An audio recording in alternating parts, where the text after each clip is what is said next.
Hello everyone, I'm Anne Hodgson here in Paris for BESIG, the Summer Symposium, and I'm here with Stephanie Ashford. And thank you for inviting me. Thank you for taking the time to come here. Well, you've given a talk today, right, with Tom Smith.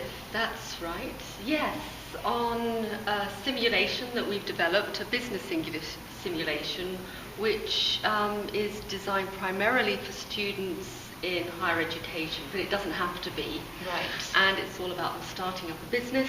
It's very task-based. And yeah. That's great. It's one of the few talks that have been created specifically for university purposes, or that is geared specifically to university purposes, but can also be used in the business company context. Exactly, yes. I've also done the simulation myself at the Chamber of Commerce. As an intensive course. It's quite useful for compact courses, block seminars. I once taught a group of German entrepreneurs, one of them who was starting up his own company selling weapons. So I've taught a whole range of people. Yes, it's not only higher education students. So it's a simulation. That means that the roles aren't clearly defined, or what is a simulation then? Yes, well, it's important to distinguish a simulation from a role play. In a role play, students are told what roles they need to play, who they're going to be, and in this case, the students are themselves. It's actually a series of mini simulations because it's designed around the context of starting up a company. So they would start by working together in groups, thinking up a product or a service for a company. And then they would do market research to test their product idea, and that would move on to presentation to a focus group. Then they need to think about raising finance, writing a business plan. We then reshuffle the groups. Right. So they're then conducting loan negotiations or trying to raise capital from investors. We then move on to another phase of human resources. So they're always reshuffling the groups. There's always a change of perspective. This is fantastic. And how long does this take, this simulation? Well, what we recommend is 3 days, but you could do it in 2 days if you wanted. You could spread it out over a whole semester. Which works, but it's not as good as if you do it in 3 days. Right. You lose the dynamism, you would say. And you've published a whole suite of activities and all the worksheets to go with it as well. That's right. I mean, it's a simulation we've been developing over the years, working together with other colleagues. They've been trying out bits. We've been doing team teaching. And over the time, teachers ask us questions, like the one that you just asked. How long does it take? Do we need materials? What if we don't know what a focus group is? That kind of thing. And so we decided to package it in a book. So the first half of the book is about planning, methodology, it's a guide to the stages. And the second half of the book is photocopyable resources for teachers. Fantastic. So it's really a teacher training book as well as a materials book. I think so. I mean, I hope there are things in there that teachers would find generally useful. Well, I'm really interested that you say that you've developed this as a team project and team teaching. Yes. So can you say something about team teaching? Team teaching? Yeah. Well, actually, we call it tandem teaching, which is not quite the same. Team teaching could involve planning a lesson together, but not necessarily teaching it together.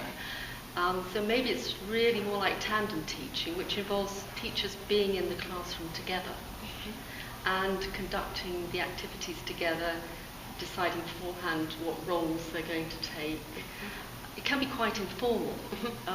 Tandem teaching could just involve inviting a colleague into your class to watch an activity or to take part in an activity. What a fantastic concept. So what are I can imagine that you've arrived at it for a number of reasons. What are the advantages of doing things like this? Well, working in higher education, if you're teaching business English, there's an expectation that you teach language and skills and somehow integrate them. But these are also business students you're dealing with, and that means they might on the curriculum. You might have to follow a curriculum that says they need to learn the language of marketing, or the language of finance, or the language of human resources. Okay. Very often teachers say, well, I'm not a human resources expert, I'm not a marketing expert, it's not my job to teach content. So we think it's a solution in which you can integrate all three. As a teacher, you don't necessarily need to be an expert in marketing or human resources or finance, but you can draw on the knowledge of the students. All right, from their areas. But now to come back to, that's your integrated system with this, going through all the steps of setting up a business. And what does it mean to work with a colleague like this? You're both in front of the class. Yes. How do you manage things? Well, first of all, you don't have to. I mean, you can do it on your own, Okay. and that might be the default situation. Maybe your institution doesn't make it possible for you to work with another teacher, or doesn't pay you to. Right. But let's assume it is possible. You've got a large group, you've got maybe 30 students. Instead of teaching them separately, you put them together. It could be all sorts of activities. For example, when one teacher is eliciting language from the group, the other teacher might be writing up on the board. Or it could be that if you've got several groups working in different rooms, one teacher's working with one group in one room, another in another room. Or it could mean that you're both taking lots of language notes, and afterwards you can compare your notes. You learn a lot from each other. Or one teacher could be in an observer role, and after the session you can get together and discuss teaching methodology. This sounds almost like, just like your book is part of a teacher training system, this tandem teaching seems to be a part of professional development as a teacher in higher education. Absolutely, and perhaps for some teachers it's slightly less threatening than things like peer observation, where you've got somebody coming into your class and sitting at the back taking notes and then telling you afterwards what you did wrong. Absolutely. So with tandem teaching, you've got peers, experts working together, and the students benefit, obviously. It's fantastic. Yes. So if a teacher's explaining a point, another teacher can reinforce that and say, well, yes, we use the word in the same way, but as an American, I might use it in a slightly different way. It's just very important that you have that trust and rapport to start with, that you don't undermine each other. Yeah. It can be dangerous. But we're always pushing our limits, aren't we? This Yeah. is an aspect of professional development. Yes, I just think it has to start small. Just the other day, one of my colleagues, Nathan Keeves, he was teaching a group of students, was actually teaching a content course, project management, and he just dropped by and said, would you like to just come and join my class for an hour? And I went in and they were doing something on 360-degree appraisal, which I hadn't heard of before. They were all sitting in a circle, and I took part in it. So I think it's very important that when you do tandem teaching, you're actually involved in the activity, not just observing. And I learnt a lot. Afterwards we discussed the session, what went well, what could have been done differently. So for me it's a very effective way of professional development for teachers. Lovely. And it's a very special ethic that goes with it, because you can share. It goes both ways. He could now invite you to his classes as well. Absolutely. You know, you could invite him to your classes. So Yes. you're building something over time as well. Exactly. It doesn't happen overnight. You have to develop these relationships. And I think it helps if you've got an institution that supports it.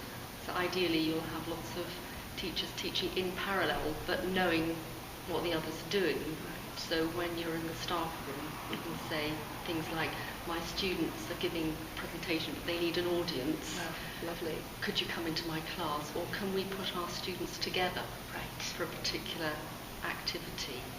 For example, in a bank negotiation, you might have some students who've developed an idea, have written a business plan, and want to present it to somebody. If you've got another colleague who's teaching banking students, those students can come in and play the role of loan negotiators. And bingo, you've got a fantastic lesson. Wonderful. Well, this sounds like a whole methodology, actually, and a whole organizational philosophy that you Yes. could put into action. So Yes. it sounds like a thinking organizations sort of I think project. so. Yes. So, Yeah. well, lovely. Thank you so much for showing us your system, I'd say almost. Yeah. Okay. Thank you very Thanks much for taking the the time. opportunity. Yeah, thank you. And so I'm going to say goodbye for now. Thank you very much for joining us, and we'll be coming back in a little while.